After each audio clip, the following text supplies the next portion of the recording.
നമസ്കാരം. മലയാളി വാർത്ത ഇൻസൈഡിലേക്ക് സ്വാഗതം ഡോക്ടർ മോഹൻ വർഗീസ്. പശ്ചിമേഷ്യയിൽ ഇപ്പോൾ ഇസ്രയേലും ഹിസ്ബുള്ളയും തമ്മിൽ ഒരു വെടിനിർത്തൽ. മറുവശത്ത് ഹമാസ് വെടിനിർത്തലിന് വേണ്ടി യാചിക്കുന്നു ഇസ്രയേലിനോട്. കെയ്റോയിൽ വെടിനിർത്തലിന് വേണ്ടിയുള്ള ചർച്ചകൾ വളരെ ശക്തമായ നിലയിൽ മുന്നോട്ട് പോകുന്നു. ഈജിപ്റ്റ് മുൻകൈയെടുത്ത് ഹമാസിന്റെ രാഷ്ട്രീയകാര്യ നേതാക്കൾ കെയ്റോയിലുണ്ട് എന്ന റിപ്പോർട്ടുകൾ ഒരു വശത്ത്. മറുവശത്ത് ഹിസ്ബുള്ള ശിഥിലമായി നിൽക്കുന്ന അവസ്ഥ. ഇപ്പോൾ IDF വെടിനിർത്തലിന്റെ ഭാഗമായി ആക്രമണങ്ങളിൽ നിന്ന് പിന്തിരിഞ്ഞുവെങ്കിലും ഒറ്റപ്പെട്ട ചില ആക്രമണങ്ങൾ ഇപ്പോഴും നടത്തുന്നു. ഏതെങ്കിലും സംശയാസ്പദമായ നീക്കങ്ങൾ ഹിസ്ബുള്ളയുടെ ഭാഗത്തു നിന്നോ ജനങ്ങളുടെ ഭാഗത്തു നിന്നോ ഉണ്ടായാൽ വെടിയുതിർക്കും എന്ന് തന്നെയാണ് IDF പറയുന്നത്.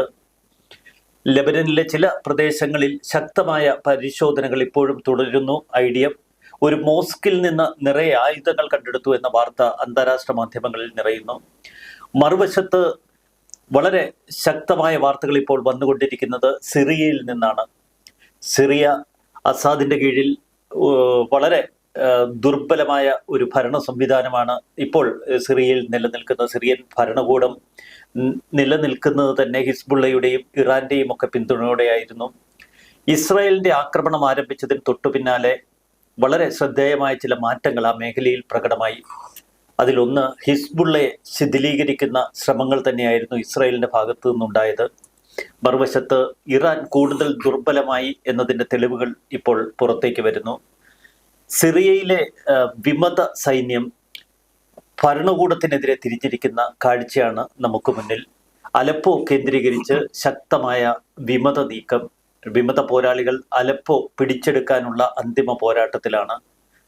ഇതിനിടയിൽ സിറിയൻ ഭരണകൂടം റഷ്യയുടെ സഹായം അഭ്യർത്ഥിച്ചു. റഷ്യൻ വ്യോമസേന മിതമായ തോതിൽ ഈ വിമത സൈന്യത്തിന് നേർക്ക് ഇപ്പോൾ വ്യോമാക്രമണങ്ങൾ നടത്തുന്നു. പക്ഷേ റഷ്യയുടെ ഇടപെടൽ കൊണ്ടൊന്നും അത്ര എളുപ്പം പരിഹരിക്കാവുന്ന പ്രശ്നമല്ല അലപ്പോയിലേത്. സിറിയ കീഴടങ്ങുന്നതിൻ്റെ ഒരു ദൃശ്യങ്ങൾ തന്നെയാണോ നമുക്ക് മുന്നിൽ. ഇസ്രയേലുമായുള്ള യുദ്ധത്തിന്റെ മറ്റൊരു തലം ഇപ്പോൾ ഇറാൻ പ്രോക്സികളെ വേട്ടയാടുകയാണോ? സോയ്മോൻ, യഥാർത്ഥത്തിൽ തിയേറ്റർ ഓഫ് കോൺഫ്ലിക്റ്റ് എന്ന് പറയുന്നത് ഇസ്രയേൽ ലെബനൻ അതിർത്തിയിൽ നിന്നും സിറിയക്കുള്ളിലേക്ക് കടക്കുന്ന ഒരു കാഴ്ചയാണ് കാണുന്നത്. സിറിയ ഇസ്രയേലിന്റെ വടക്ക് കിഴക്കായി സ്ഥിതി ചെയ്യുന്ന രാജ്യമാണ്. സിറിയയുടെ ഭൂമിയുടെ ഏതാണ്ട് 30% ബഷർ അൽ അസദ് നേതൃത്വം നൽകുന്ന സർക്കാർ വിരുദ്ധ മിലിഷ്യകളുടെയും റിബൽ ഗ്രൂപ്പുകളുടെയും കയ്യിലാണ്. അതിൽ ചിലതെല്ലാം ടർക്കിഷ് അസിസ്റ്റഡ് ഗ്രൂപ്പുകളാണ്. സ്വതന്ത്രമായി ഓപ്പറേറ്റ് ചെയ്യുന്ന ജിഹാദി ഗ്രൂപ്പുകളുണ്ട്. അപ്പൊ ഇതിനെല്ലാം ഈ ഗ്രൂപ്പുകളെല്ലാം ചെറിയ സന്തോഷത്തിലാണിപ്പോൾ. കാരണം ഇസ്രയേലിന്റെ ഭാഗത്ത് നിന്ന് ദമാസ്കസിന് നേരെയും അലപ്പോയ്ക്ക് നേരെയും കഴിഞ്ഞ ഏതാനും മാസങ്ങളായി നടന്ന ഉഗ്രമായ മിസൈൽ ആക്രമണം, അങ്ങനെ സിറിയൻ ഗവൺമെന്റിനെ താങ്ങി നിർത്തിയിരുന്ന മിലിഷ്യ ഗ്രൂപ്പുകളുടെ സൈനിക വിഭാഗങ്ങളുടെ എല്ലാം ആസ്ഥാനം ഇസ്രയേൽ ബോംബ് ചെയ്തതുകൊണ്ട് കുറച്ചൊക്കെ ആടി നിൽക്കുകയാണ് ബഷർ അൽ അസദ് ഭരണകൂടം. ആ ഒരു ദുർബല അവസ്ഥ മുതലെടുത്തുകൊണ്ട് സിറിയൻ റിബൽസ് ഓരോരോ നഗരങ്ങളായി പിടിച്ചെടുക്കുന്ന ഒരു കാഴ്ച കാണുന്നു. ഇദ്ലിബ് എന്ന് പറയുന്ന ഒരു നഗരം കഴിഞ്ഞ ദിവസം പിടിച്ചെടുത്തു. നേരത്തെ മുതൽ HTSന്റെ കയ്യിലാണ്. അവിടെ നിന്നും സൈന്യം ഇപ്പോൾ അലപ്പോ തൊട്ടടുത്ത പട്ടണങ്ങളിലേക്ക് കിടക്കുന്നു. അലപ്പോ പിടിച്ചു എന്ന രീതിയിലാണ്. അലപ്പോ ഇതിന് ഘോരമായ ആക്രമണം നടന്നു. പൂർണ്ണമായി പിടിച്ചെടുത്തു എന്ന അവകാശവാദം ഉന്നയിക്കുന്നുവെങ്കിലും സ്ഥിരീകരിക്കാത്ത റിപ്പോർട്ടുകളാണ്. പക്ഷെ സിറിയയിലെ രണ്ടാമത്തെ വലിയ നഗരമാണ് അലപ്പോ. ചരിത്രമുറങ്ങുന്ന നഗരമാണ്. ആ അലപ്പോ നഗരം പിടിച്ചെടുക്കുന്നത് അത്ര ശുഭസൂചകമല്ല. മുൻകാലത്തെ ISISന്റെ കയ്യിൽ പോയ പ്രദേശങ്ങളാണ്. അതെല്ലാം തന്നെ ജിഹാദി ഗ്രൂപ്പുകളുടെ കയ്യിൽ വരുമ്പോൾ എത്ര കാലം ബഷർ അൽ അസദിന്റെ ഭരണകൂടത്തെ ഇറാനും റഷ്യക്കും ചേർന്ന് താങ്ങി നിർത്താൻ കഴിയുമെന്ന ചോദ്യചിഹ്നമാണ്. അത് മാത്രമല്ല, ഇവിടെ നിർണായകമായ വഴിത്തിരിവായത് ഹിസ്ബുള്ളയുടെ ഒരു ബലഹീനത തന്നെയാണ്. ഹിസ്ബുള്ളയാണ് പലപ്പോഴും ബഷർ അൽ അസദ് ഭരണകൂടത്തെ താങ്ങി നിർത്തിയിരുന്നത്. ഹിസ്ബുള്ളയാണ്. എപ്പോഴെല്ലാം അവിടെ ആഭ്യന്തര കലഹം വർദ്ധിച്ചോ, ഹിസ്ബുള്ള ലെബനനിൽ നിന്നും സൈന്യങ്ങളെയും ട്രൂപ്സിനെയും അയച്ചു കൊടുത്ത് ആ ഭരണകൂടത്തെ താങ്ങി നിർത്തുന്നു. ഇപ്പോൾ ഹിസ്ബുള്ള ഇവിടെ വലിയൊരു പ്രതിസന്ധി നേരിടുമ്പോൾ ആ ഒരു സപ്ലൈ ലൈൻസ് അവിടെ കട്ട് ചെയ്യുകയാണ്. തലങ്ങും വിലങ്ങും ഇസ്രായേലിന്റെ ഭാഗത്ത് നടന്ന സപ്ലൈ ലൈൻസിന്റെ ഒരു ബ്രേക്ക്, അതാണ് ഒരു പക്ഷേ റിബൽ ഗ്രൂപ്പുകളെ ഇപ്പോൾ ആക്രമണ ഉത്സുകതയിലേക്ക് പ്രേരിപ്പിച്ച പ്രധാന ഘടകം. 2011 സിറിയയിൽ വലിയ തോതിൽ ആഭ്യന്തര യുദ്ധം തുടങ്ങുന്നു. പിന്നീട് 2014 കാലഘട്ടത്തിൽ എത്തിയപ്പോൾ അലപ്പോ പൂർണ്ണമായി വിമതരുടെ കയ്യിൽ അന്ന് ചെന്നുപെട്ടിരുന്നു. അന്ന് അലപ്പോയെ രക്ഷിക്കണമെന്ന് ആവശ്യപ്പെട്ടുകൊണ്ട് ഇറാൻ റെവല്യൂഷണറി ഗാർഡ് കോപ്സിന്റെ അന്നത്തെ ചീഫായിരുന്ന ഖാസിം സുലൈമാനി പെട്ടെന്ന് മോസ്കോയിലേക്ക് യാത്ര ചെയ്യുന്നു. അന്ന് സുലൈമാനിയുടെ ഇടപെടലുകളെ തുടർന്നാണ് റഷ്യൻ സൈന്യം വ്യോമ ആക്രമണത്തിന് മുതിർന്നതും അലപ്പോയിൽ അതിശക്തമായ ആക്രമണങ്ങൾ അവർ ആരംഭിച്ചതും. മറുവശത്ത് അമേരിക്കയുടെയും സഖ്യശക്തികളുടെയും നേതൃത്വത്തിൽ ISISക്കെതിരായുള്ള ആക്രമണങ്ങളെന്ന് ശക്തിപ്പെട്ടിരുന്നു. അസാദിനെ ഒരു കണക്കിന് താങ്ങി നിർത്തിയത് ഒരു വശത്ത് റഷ്യയും മറുവശത്ത് അസാദും. അതൊരു വിരുദ്ധ കാഴ്ചയല്ലേ?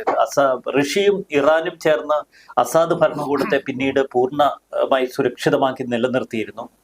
എന്നാൽ ഇസ്രായേലിനെതിരെയുള്ള ഇപ്പോഴത്തെ ആക്രമണങ്ങളുടെ ഒരു ബാക്കി പത്രം എന്ന് പറയുന്നത് ഇറാൻ ദുർബലപ്പെട്ടു. ഇതിന്റെ നേർക്കാഴ്ച തന്നെയല്ലേ ഇപ്പോൾ സിറിയയിൽ ഈ ദൃശ്യമാകുന്ന കാഴ്ചകളൊക്കെ? അതുകൊണ്ടാണ് ആ ഒരു സിറിയയെയും ഇറാനെയും എക്കാലത്തും അമേരിക്ക ഉൾപ്പെടെയുള്ള രാജ്യങ്ങൾ ബ്രാക്കറ്റ് ചെയ്താണ് നിർത്തിയിരുന്നത്. പരസ്പരം അങ്ങോട്ടും ഇങ്ങോട്ടും സഹായിക്കുന്ന ഒരു അവസ്ഥ. സിറിയ നമ്മളൊരു അറബി രാജ്യമാണെന്ന് പറയുമ്പോൾ 50% അറബികളാണ്. ബാക്കി പല വംശീയ വിഭാഗങ്ങളുണ്ട്. അലവി മുസ്ലിം വിഭാഗത്തിൽ നിന്ന് വരുന്ന 15% വരുന്ന ആ വിഭാഗത്തിൽ നിന്ന് വരുന്ന ആളാണ് ബഷർ അൽ അസാദ്. അപ്പം ഷിയ ഭരണകൂടമായ ഇറാൻ അസാദിന്റെ ഭരണകൂടത്തെ താങ്ങി നിർത്തുന്നതിന്റെ മുന്നിൽ ഒരുപാട് ലക്ഷ്യങ്ങളുണ്ട് യഥാർത്ഥത്തിൽ. അപ്പൊ അവിടെ ഇറാൻ എന്ന് പറയുന്ന ശക്തിക്ക് സിറിയയിൽ ഇപ്പോൾ വേണ്ടതുപോലെ ശ്രദ്ധിക്കാൻ കഴിയുന്നില്ല. മുൻകാലങ്ങളിൽ ഖാസിം സുലൈമാനെ അയച്ച കാര്യം സോയ്മാനോട് സൂചിപ്പിച്ചു. അതുപോലെ ഇപ്പൊ കഴിഞ്ഞ ആഴ്ചയും ഒരു ഇറാന്റെ ഒരു ഉന്നത റെവല്യൂഷണറി ഗാർഡിന്റെ ഒരു തലവൻ അവിടെ വധിക്കപ്പെട്ടു കഴിഞ്ഞ ആഴ്ചയിൽ. അപ്പൊ വലിയ തോതിലുള്ള ഇറാനിയൻ ഇടപെടല് ആ ഭാഗത്ത് വരുന്നത് ഈ ജിഹാദി ഗ്രൂപ്പുകളെ വല്ലാതെ അലോസരപ്പെടുത്തുന്നു. അവർ ഇറാൻ അനുകൂല ഗ്രൂപ്പുകളല്ല, അവർ സോളിഡ് അറബ് ഗ്രൂപ്പുകളാണ്. അപ്പൊ അതുകൊണ്ട് അന്യ പ്രദേശങ്ങളുടെ ഇടപെടൽ ഒട്ടും ആ പ്രദേശത്ത് ഇവർ അനുവദിക്കുന്ന കൂട്ടത്തിലല്ല. ഇവിടെ വരുന്ന ഒരു പ്രധാനപ്പെട്ട വൈതരണി എന്ന് പറയുന്നത് ഇറാൻ ബലഹീനമായിരിക്കുന്നു. റഷ്യക്ക് ഉക്രൈൻ അതിർത്തിയിൽ കൂടുതൽ ശ്രദ്ധ കൊടുക്കേണ്ടതുണ്ട്. അപ്പോൾ ഇവിടുത്തെ സിറിയയുടെ കാര്യം ശ്രദ്ധിക്കാൻ ഇപ്പോൾ ഇറാനോ റഷ്യക്കോ മുൻകാലങ്ങളിലേതുപോലെ പറ്റുന്നില്ല. ആ ഒരു അവസരം മുതലെടുത്തുകൊണ്ട് ഇസ്രയേലിന്റെ ദീർഘകാല ലക്ഷ്യമാണ് സിറിയയിൽ ഒരു അധികാര കൈമാറ്റം കൊണ്ടുവരിക. ബഷർ അൽ അസദിന് ശേഷം വരുന്ന ഒരു ഭരണകൂടം, ആ ഭരണകൂടത്തോട് ബിസിനസ് ചെയ്യാൻ കഴിയുമെന്ന് തന്നെയാണ് ഇസ്രായേൽ വിശ്വസിക്കുന്നത്. എന്നാൽ അതേസമയം ഇസ്രായേലിനെ സംബന്ധിച്ചിടത്തോളം ഈ ജിഹാദി ഗ്രൂപ്പുകളെ കൈ അയച്ച് സഹായിക്കാനും പറ്റില്ല. കാരണം അവരും ഇസ്രായേൽ വിരുദ്ധര് തന്നെയാണ്. അപ്പൊ ഇസ്രായേലിന്റെ ഒരു ശത്രുവിനെ മാറ്റി മറ്റൊരു ശത്രുവിനെ അധികാരത്തിൽ പ്രതിഷ്ഠിച്ചാൽ അത് ഇസ്രായേലി താല്പര്യങ്ങൾക്ക് എത്രത്തോളം ഗുണകരമാകും എന്ന ചിന്തയും ഇസ്രായേലിനുണ്ട്. അതുകൊണ്ട് സങ്കീർണമാണ് അവസ്ഥ. മറുവശത്ത് നമ്മളിപ്പോൾ ഇസ്രായേലി മാധ്യമങ്ങളിലൂടെ കേൾക്കുന്ന ഒരു വാർത്ത IDF തന്നെ ഔദ്യോഗികമായി ഇപ്പോൾ പ്രഖ്യാപിച്ചിരിക്കുന്നു. സിറിയൻ മിലിറ്ററിയുടെ വലിയ 2 സേനാ കേന്ദ്രങ്ങൾ ബോംബിട്ട് തകർത്ത ഒരു വാർത്തയാണ് ഇസ്രായേൽ. സിറിയൻ മിലിറ്ററിയുടെ ഈ കേന്ദ്രങ്ങൾ പൂർണ്ണമായി ഹിസ്ബുള്ളയുടെ സ്വതന്ത്ര പ്രവർത്തനത്തിന് വിട്ടുകൊടുത്തിരിക്കുകയായിരുന്നു എന്ന ആരോപണമാണ് ഇസ്രായേൽ ഉയർത്തുന്നത്. ചുരുക്കത്തിൽ വിമതർ ഒരു വശത്ത് അതിശക്തമായ പോരാട്ടം ഔദ്യോഗിക സൈന്യത്തിനെതിരെ തുടങ്ങിക്കഴിഞ്ഞ അതേ ഘട്ടത്തിൽ ആ സൈനികരുടെ താവളം തന്നെ ആക്രമിക്കുന്ന ഇസ്രായേൽ. അപ്പോൾ കൂടുതൽ ആ രാജ്യത്തെ ദുർബലപ്പെടുത്താൻ ഇസ്രായേലിനും ഒരു പദ്ധതി ഉണ്ട് എന്നതിൻ്റെ ഉണ്ട്. അതായത് ബെയ്റൂട്ട്, ഡമാസ്കസ്, ടെഹ്റാൻ ആക്സസ്, അതെ, അത് വളരെ പ്രബലമായിരുന്നു. ഇപ്പോഴും അത് പ്രബലം തന്നെയാണ്. പക്ഷെ ബെയ്റൂട്ടിൽ ഇപ്പോൾ ഒരു പരിധിവരെ ഹിസ്ബുള്ളയെ മാറ്റി നിർത്തിക്കൊണ്ടുള്ള ഒരു ഘടനയാണ് രൂപപ്പെടുന്നത്. ഹിസ്ബുള്ള അവരുടെ ഭരണത്തിലാണെങ്കിൽ പോലും ഒരു ഫ്രീ ഹാൻഡ് ഇപ്പോൾ ബെയ്റൂട്ടിന്റെ നിയന്ത്രണം ഹിസ്ബുള്ളയ്ക്കില്ല. അത് ലെബനന്റെ ഗവൺമെന്റ് തന്നെയാണ്. ആ ഗവൺമെന്റുമായിട്ടാണ് ഇസ്രായേൽ കരാറിൽ ഏർപ്പെട്ടിരിക്കുന്നത്. അപ്പൊ ലിറ്റനി നദിയുടെ വടക്കോട്ട് ഒതുക്കപ്പെട്ട ഹിസ്ബുള്ളയെ സംബന്ധിച്ചിടത്തോളം തങ്ങളുടെ ടർഫ് സംരക്ഷിക്കുക എന്നതാണ് പ്രധാനം. മുൻകാലങ്ങളിൽ ചെയ്തിരുന്നത് പോലെ ഈ സിറിയയുടെ മണ്ണിലേക്ക് യഥേഷ്ടം പ്രവഹിക്കാൻ നീങ്ങാനുള്ള ആ ഒരു വഴി ഇപ്പോൾ ഇസ്രായേൽ കഴിഞ്ഞ ഏതാനും യുദ്ധം അവസാനിക്കുന്നതിന് തൊട്ട് മുൻപുള്ള ദിവസങ്ങളിൽ അതിശക്തമായ ആക്രമണമാണ് ഈ ഹിസ്ബുള്ളയുടെ അതിർത്തി കേന്ദ്രങ്ങളിൽ, അതായത് ലെബനൻ സിറിയ അതിർത്തി കേന്ദ്രത്തെ നടത്തിയത്. അവിടെയാണ് വലിയ തോതിൽ ആയുധ സംഭരണം ഉൾപ്പെടെ ഉണ്ടായിരുന്ന സ്ഥലമാണ്. ആയുധ നിർമ്മാണ ഫാക്ടറികളും പ്രിസിഷൻ റോക്കറ്റുകളുടെ കേന്ദ്രമായിരുന്നു. അത് അറ്റാക്ക് ചെയ്തു. അപ്പൊ അങ്ങനെ ഹിസ്ബുള്ളയ്ക്ക് വലിയ തോതിൽ ഈ ഡമാസ്കസുമായി ബന്ധപ്പെടാൻ കഴിയാതെ വന്നപ്പോൾ വലിയ തോതിലാണ് ഈ ബഷർ അൽ അസദിന്റെ സൈന്യങ്ങൾ സമ്മർദ്ദം അനുഭവിച്ചത്.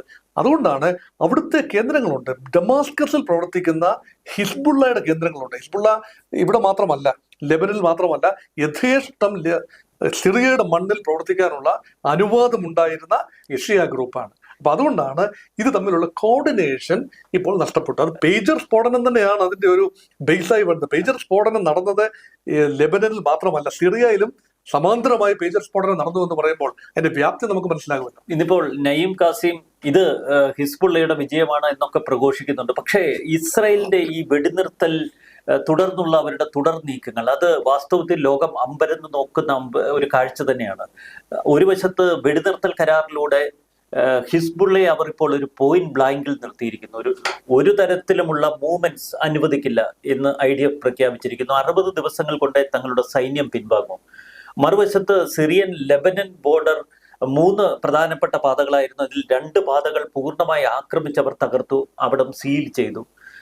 മറ്റൊരു പാത ഇപ്പോൾ ഇസ്രായേൽ സൈനികരുടെ നിരീക്ഷണത്തിലാണ്. അപ്പോൾ ശക്തമായി സിറിയയ്ക്കും ലെബനനും ഇടയിൽ അവരൊരു ബാരിയർ ഇപ്പോൾ തീർത്തിരിക്കുന്നു. മറുവശത്ത് സിറിയയിലേക്ക് പലതവണ കടന്നാക്രമണം നടത്തി. അപ്പോഴൊന്നും പ്രതികരിക്കാൻ ഇറാന് പോലും കഴിഞ്ഞില്ല. കാരണം ഒരു പരമാധികാര രാഷ്ട്രത്തിന് നേർക്കാണ് ഒരു വശത്ത്. ഇപ്പോൾ അതിശക്തമായ യുദ്ധം തുടങ്ങിയിരിക്കുന്ന അലപ്പോയുടെ മറുഭാഗത്ത്, ടർക്കിയോട് ചേർന്ന പ്രദേശം, അത് പൂർണ്ണമായി ടർക്കിഷ് നിയന്ത്രണത്തിലും ടർക്കിഷ് പിന്തുണയുള്ള തീവ്രവാദ ഗ്രൂപ്പുകളുടെ കയ്യിലുമാണ്. അപ്പോൾ അവിടെ നിന്ന് ഈ HTS ഒരു ആക്രമണം പ്രതീക്ഷിക്കേണ്ടതില്ല. സൈന്യം നേർക്കുനേർ ഡമാസ്കസിലേക്ക് വരുന്നത് ഒരൊറ്റ ഭാഗത്തൂടെയാണ്. അപ്പോൾ ചുറ്റും വളഞ്ഞു നിന്ന് തങ്ങളെ സൈന്യം ആക്രമിക്കുമെന്നുള്ള ഒരു ഭയം HTSനില്ല. HTSന് കിട്ടിയിരിക്കുന്ന ഏറ്റവും ഒരു സുവർണ അവസരം തന്നെയല്ലേ ഇത്. മറുവശത്ത് അവർ ഇപ്പോൾ പരസ്യമായി അലപ്പോ നഗരത്തിലൂടെ അവരുടെ വാഹനങ്ങളിൽ, അവരുടെ കവചിത വാഹനങ്ങളിൽ അവർ റോന്ത് ചുറ്റുന്നു. ജനങ്ങൾക്ക് അവർ നിർദ്ദേശം നൽകുന്നത് അലപ്പോ തങ്ങൾ കീഴടക്കി തങ്ങളുടെ നിയന്ത്രണത്തിലാക്കി എന്നാണ്. അപ്പോൾ ഏറെ വൈരുദ്ധ്യമായ സംഭവങ്ങൾ തന്നെയല്ലേ ഇപ്പോൾ സംഭവിച്ചുകൊണ്ടിരിക്കുന്നത്. HTS എന്ന് പറയുന്ന ആ ഒരു മിലിറ്റന്റ് തീവ്രവാദ പ്രസ്ഥാനം, അമേരിക്കയൊക്കെ അതിനെ നിരോധിച്ച പ്രസ്ഥാനങ്ങളാണ്.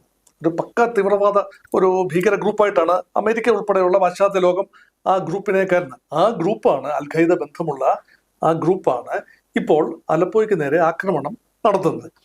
ആ ഗ്രൂപ്പ് ഒറ്റയ്ക്കല്ല, അതോടൊപ്പം തന്നെ മറ്റ് മിലിഷ്യകൾ സജീവമാണ്.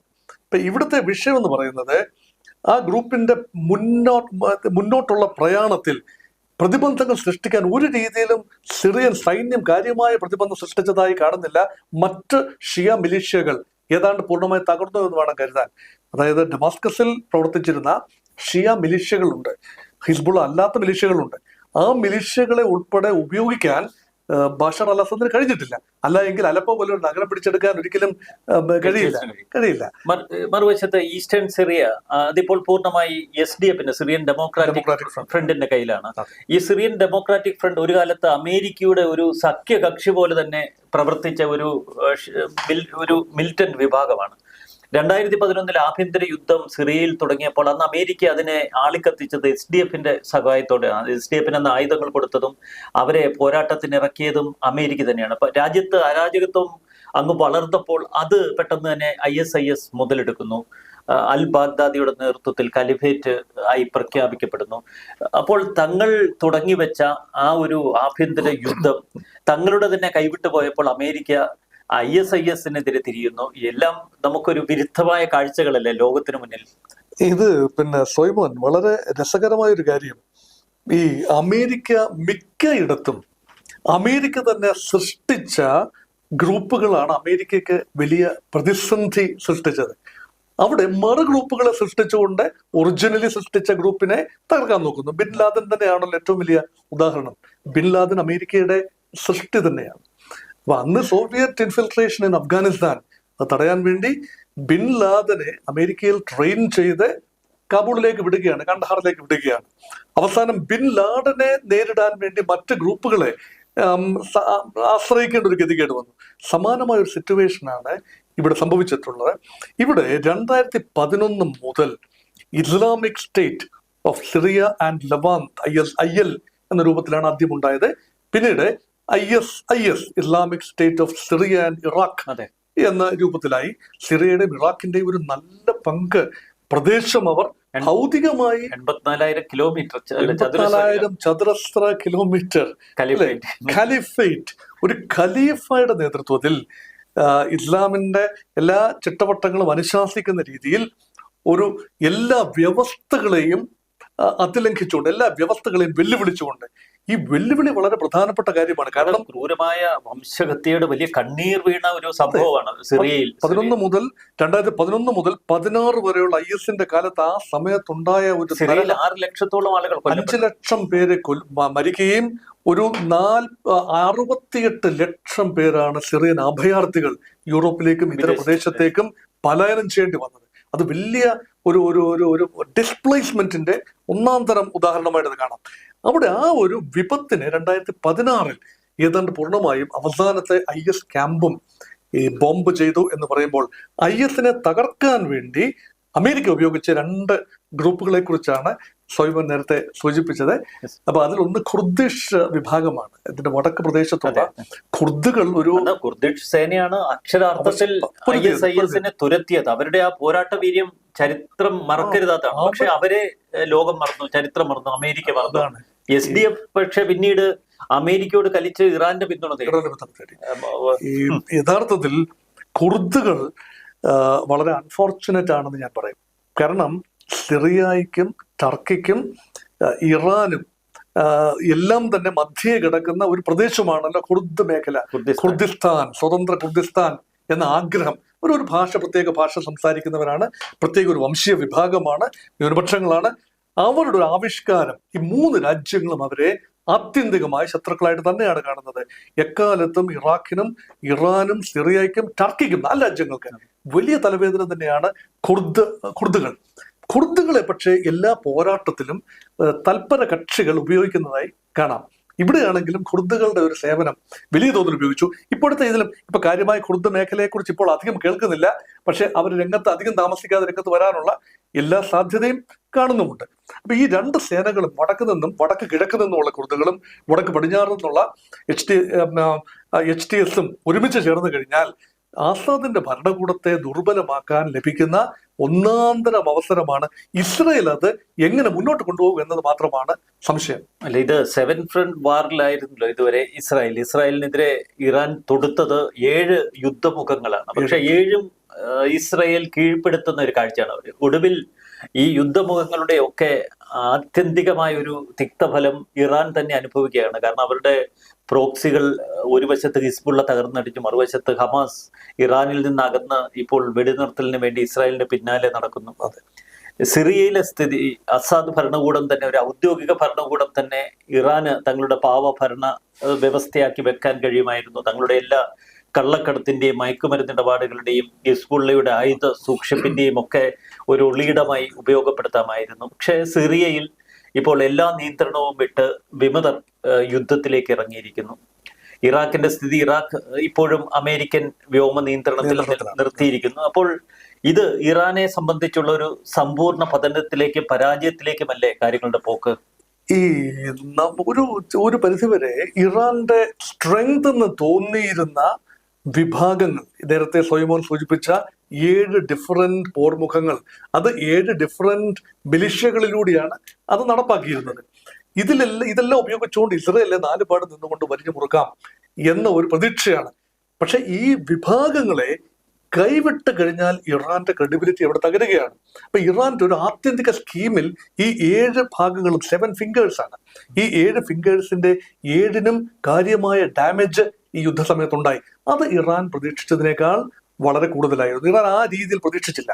ഇറാൻ നേരിട്ട് ഇസ്രയേൽ എന്ന ഒറ്റ ഒരു രാജ്യം മെയിൻ ശത്രുവായ ഇറാനെയും 7 സമാന്തര നോൺ സ്റ്റേറ്റ് ആക്ടേഴ്സിനെയും ഒരുപോലെ മുട്ടമിട്ടി നിൽക്കുമ്പോൾ ഇസ്രായേൽ ബലഹീനമാകുമെന്ന ഇറാന്റെ പ്രതീക്ഷയാണ് ഒരു പരിധിവരെ അസ്ഥാനത്തായത്. എന്നാൽ ഈ മിലിഷ്യകൾ പൂർണ്ണമായി അവസാനിച്ചിട്ടില്ല. ഹൂതികളെ പൂർണ്ണമായി ഫിനിഷ് ചെയ്യാൻ കഴിഞ്ഞിട്ടില്ല. ഹിസ്ബുള്ള ഇപ്പോഴും ശക്തം തന്നെയാണ്. ഹിസ്ബുള്ള പൂർണ്ണമായി ഔട്ടാണെന്ന് പറയാനാവില്ല. റീഗ്രൂപ്പ് ചെയ്യാൻ എല്ലാ സാധ്യതകളും ഹിസ്ബുള്ളയുടെ മുമ്പിലുണ്ട്. അതേസമയം സിറിയയിലെയും ഇറാഖിലെയും മിലിഷ്യകൾ, അതായത് ഇവര് ഈ രണ്ട് രാജ്യങ്ങളുടെ തലസ്ഥാനങ്ങൾ കേന്ദ്രീകരിച്ച് നടക്കുന്ന രണ്ട് മിലിഷ്യ സംവിധാനങ്ങളുണ്ട്. ഈ മിലിഷ്യകൾക്ക് നേരെ ഇസ്രായേൽ തിരിയുമെന്ന് ഒരു കാരണവശാലും ഇറാൻ മുൻകൂട്ടി വിചാരിച്ചില്ല.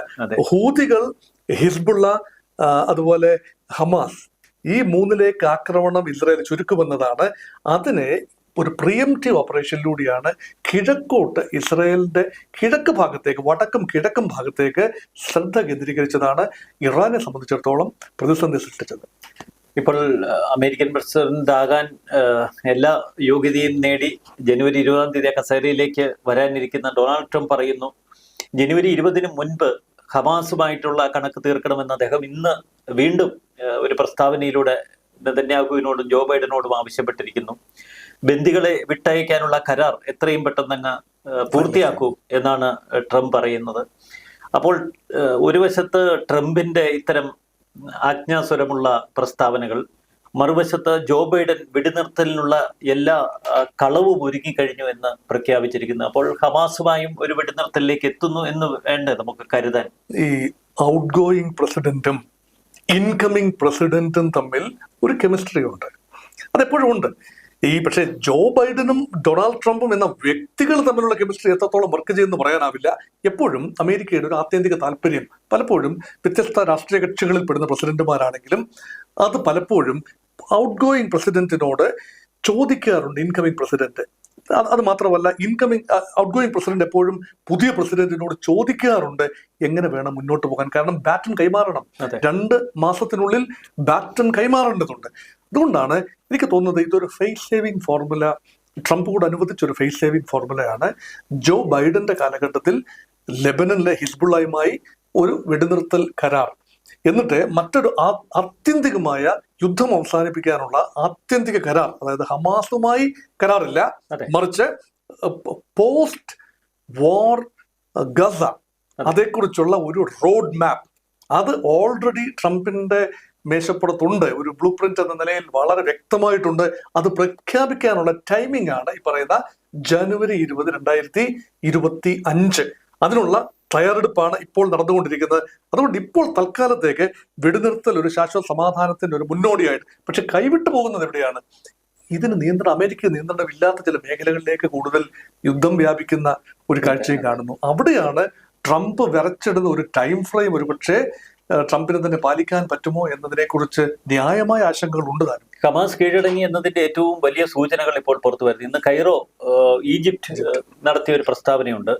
ഹമാസ് വിട്ടുവീഴ്ചയ്ക്ക് ഒരുങ്ങുന്നു എന്ന പ്രസ്താവനയാണ്. അതിൽ ഏറ്റവും പ്രധാനപ്പെട്ടത് ഈജിപ്റ്റ് ഗാസ ബോർഡർ, റഫ അതിർത്തിയിൽ നേരത്തെ ഇസ്രായേലിന്റെ നിയന്ത്രണം തങ്ങൾ അനുവദിക്കില്ല എന്ന് പലപ്പോഴും നിലപാടെടുത്തിട്ടുണ്ട് ഹമാസ്.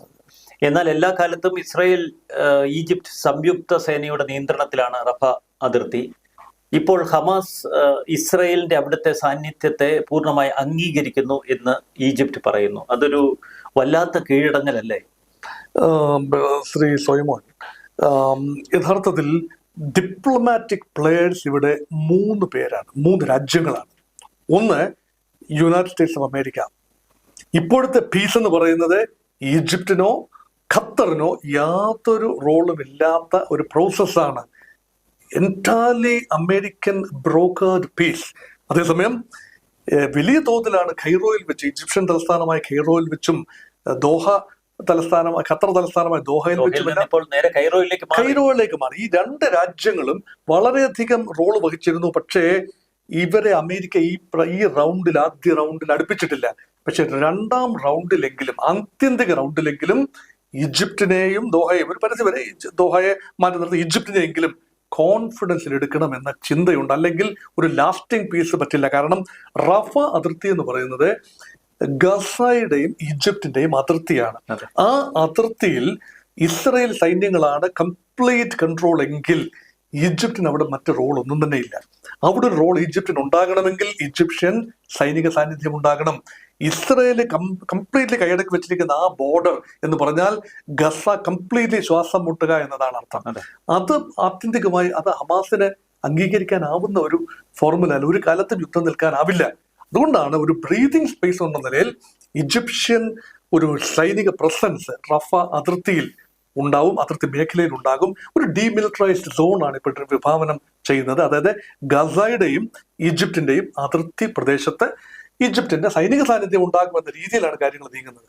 പക്ഷേ ഇപ്പോൾ നെതന്യാഹുവിന്റെയും ഇസ്രായേലിന്റെയും ഒക്കെ പ്രതികരണം വളരെ രസകരമായി നമുക്ക് തോന്നുന്നു. വെടിനിർത്തൽ എന്ന് പറയുമ്പോഴും അവർ കൂടുതൽ വിശദീകരിക്കുന്നു ഇതൊരു 60 ദിവസ വെടിനിർത്തൽ മാത്രമാണ്.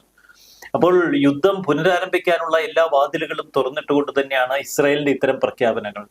അതുകൊണ്ട് തന്നെ പ്രശ്നം ശാശ്വതമായി പരിഹരിച്ചു എന്ന് നമുക്ക് അത്ര വിശ്വസിക്കാനും പ്രയാസമില്ലേ? ഈ മുൻകാല അനുഭവങ്ങളാണ് ഇസ്രായേലിനെ ഇങ്ങനെ ഒരു നിലപാടിൽ എത്തിക്കുന്നത്.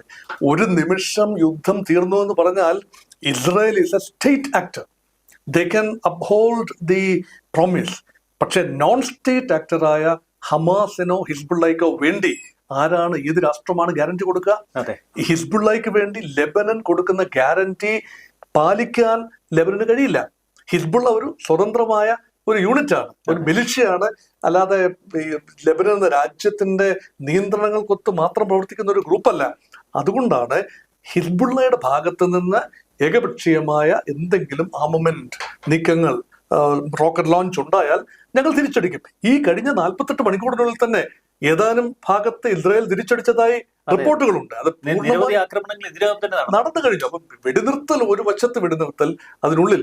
അതുകൊണ്ടാണ് ഇസ്രായേൽ പറയുന്നത് 60 ദിവസം കൊണ്ട് പൂർണ്ണമായി വിഡ്രോവൽ എന്ന് പറയുമ്പോൾ സൈന്യം, ഇസ്രായേലി സൈന്യം ലെബനന്റെ മണ്ണിൽ നിന്നും പൂർണ്ണമായി വിഡ്രോ ചെയ്യണം. ഗാസ, അവിടെ ലെബനന്റെ മണ്ണിൽ ഒരാൾ പോലും, ലിറ്റനി നദിയുടെ തെക്ക് ഭാഗത്തെ ഒരു ആള് പോലും, ഒരു സൈനിക വാഹനം, കഴിഞ്ഞ ദിവസം ഒരു മിസൈൽ ലോഞ്ചർ അല്ലെ, ഒരു റോക്കറ്റ് ലോഞ്ചർ, അതിനെ ഇസ്രായേൽ ആക്രമിക്കുന്ന രംഗം നമ്മൾ കണ്ടു. അതുകൊണ്ട് അത് പാടില്ല എന്നതാണ്. അത് പാലിക്കുന്നിടത്തോളം കാലം അടുത്ത സ്റ്റെപ്പ് 60 ദിവസത്തിന് ശേഷം മാത്രം പ്രതീക്ഷിച്ചാൽ മതി. ഗാസയിലേക്കുള്ള കാര്യം ഈ 60 ദിവസത്തെ ഒരു ശാന്തതയുടെ അടിസ്ഥാനം അനുസരിച്ചിരിക്കും. ഗാസയിലേക്കുള്ള സമ്പൂർണ്ണ കരാർ എന്ന് പറയുന്നത് അതൊരു പാക്കേജ് ആയിരിക്കും. ആ പാക്കേജിൽ ഡൊണാൾഡ് ട്രംപ് ആഗ്രഹിക്കുന്ന ഒരു കാര്യമുണ്ട്. തന്റെ കാലത്ത് സ്വതന്ത്ര പരമാധികാര പലസ്തീൻ വരും, വന്നാൽ ചരിത്രത്തിൽ തങ്ക ലിപികളിൽ കുറിക്കപ്പെടും. അമേരിക്കൻ പ്രസിഡന്റ് ഡൊണാൾഡ് ട്രംപിന്റെ കാലത്ത് സ്വതന്ത്ര പരമാധികാര പാലസ്തീൻ ഇസ്രായേൽ അംഗീകരിക്കുന്ന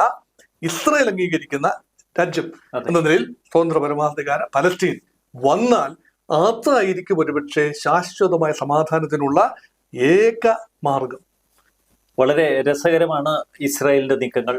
യുദ്ധം നടത്തുക മാത്രമല്ല, യുദ്ധം തന്ത്രങ്ങളിലൂടെ ആവിഷ്കരിക്കാനും ഇസ്രായേൽ തുടക്കം മുതൽ ശ്രദ്ധിക്കുന്നു. ഗസയിൽ യുദ്ധം ആരംഭിക്കുമ്പോൾ ഹിസ്ബുള്ളയുടെ ഭാഗത്തു നിന്നുള്ള ആക്രമണങ്ങൾ ശക്തമായിരുന്നു. പക്ഷെ അപ്പോഴൊന്നും തിരിച്ചടിച്ചില്ല. ഒരു വർഷത്തിലധികം ഇസ്രായേൽ സമചിത്തതയോടെ കാത്തിരുന്നു. ഒടുവിൽ ഗസയിലെ ഹമാസ് പൂർണ്ണമായി നിലംപൊത്തിയപ്പോൾ ഹിസ്ബുള്ളയ്ക്ക് നേരെ തിരിയുന്നു. ഹിസ്ബുള്ള തീരെ ദുർബലമായി എന്ന് ഇസ്രായേലിന് ബോധ്യമായപ്പോൾ അവരുമായി ഒരു വെടിനിർത്തൽ കരാർ, മറുവശത്ത് വീണ്ടും ഗസയിലേക്ക് തങ്ങളുടെ ബന്ധികളെ മോചിപ്പിക്കാനായി ഇസ്രായേൽ ശ്രദ്ധ തിരിക്കുന്നു. ഹിസ്ബുള്ളയുമായുള്ള ആക്രമണത്തിനൊടുവിൽ ഇറാൻ പ്രോക്സികൾ പൂർണ്ണമായി ശിഥിലീകരിക്കപ്പെട്ടു എന്ന് ഇസ്രായേൽ ഉറപ്പുവരുത്തുന്നു. അവിടെ സിറിയയിലെ ഇപ്പോഴത്തെ വിമത വിഭാഗങ്ങളുടെ മുന്നേറ്റം വളരെ വ്യത്യസ്തമായ തലത്തിൽ ലോകത്ത് യുദ്ധത്തെ കാണുന്ന ഒരു രാഷ്ട്രമെന്ന് വേണമെങ്കിൽ ഇസ്രായേലിനെ വിശേഷിപ്പിക്കാം. വളരെ നന്ദി ഡോക്ടർ മോഹൻ വർഗീസ്. നന്ദി, നമസ്കാരം.